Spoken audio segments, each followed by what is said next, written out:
grey old donkey, Eeyore, stood by himself in a thistly corner of the forest, his front feet well apart, his head on one side, and he thought about things. Sometimes he thought sadly, why? Sometimes he thought, wherefore? Sometimes he thought, inasmuch as which? And sometimes he didn't quite know what he was thinking about. So, when Winnie the Pooh came stumping along, Eeyore was very glad to be able to stop thinking for a while, in order to say, how do you do? And how are you? Eeyore shook his head from side to side. I haven't seen you Cedric for a long time. Dear, I'm sorry about that. Let's have a look at you. Why? What's happened to your tail? What has happened to it? It isn't there. Are you sure? Well, either a tail is there or isn't there. You can't make a mistake about it, and yours isn't there. Then what is? Nothing. Hey, let's have a look. Let's have a look. Oh, of course I'm right. Of course I'm right. That accounts for a good deal. It explains everything. No wonder. You must have done well. Someone must have taken it. Eeyore, I Winnie the Pooh will find your tail for you. Thank you, Pooh. You're a real friend. Pooh went off to find tail. Pooh marched down open slopes of gorse and heather, over rocky beds of streams, over steep banks of sandstone, into the heather again, and so at last, tired and hungry, into the 100-acre wood. For it was the 100-acre wood that Owl lived in.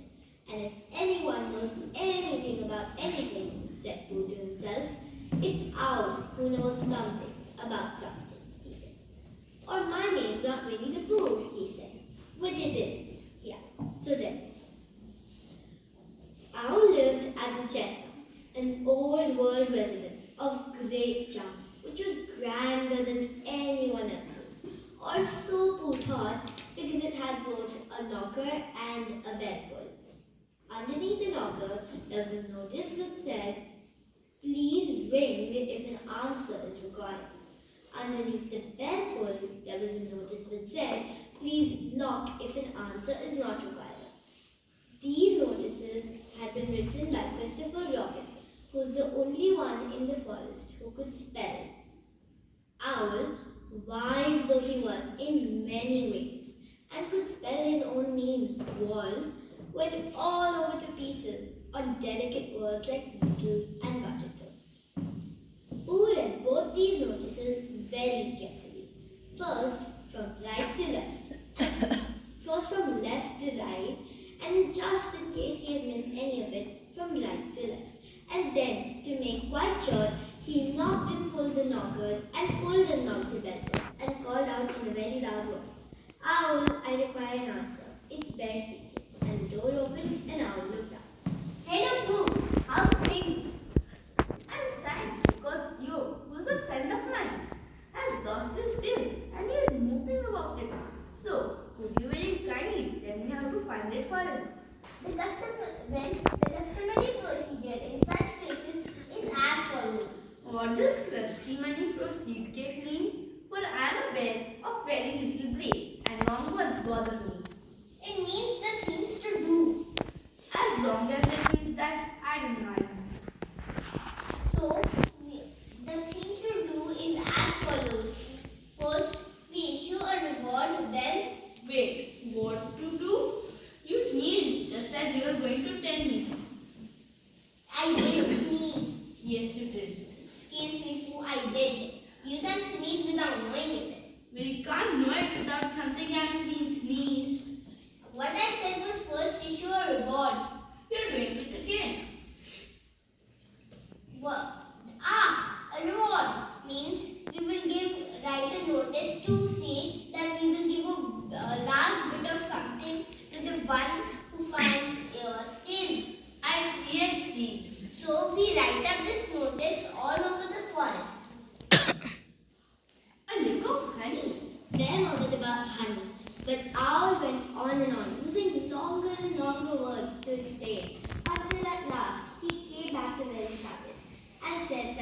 person to write out this notice was Christopher Robin. It was he who wrote the campaigns on identity yes and no in turn too. And having been said yes last time, he said no not at all really, without really knowing what Alvin was talking about. Didn't you see them? Come on, look at them now.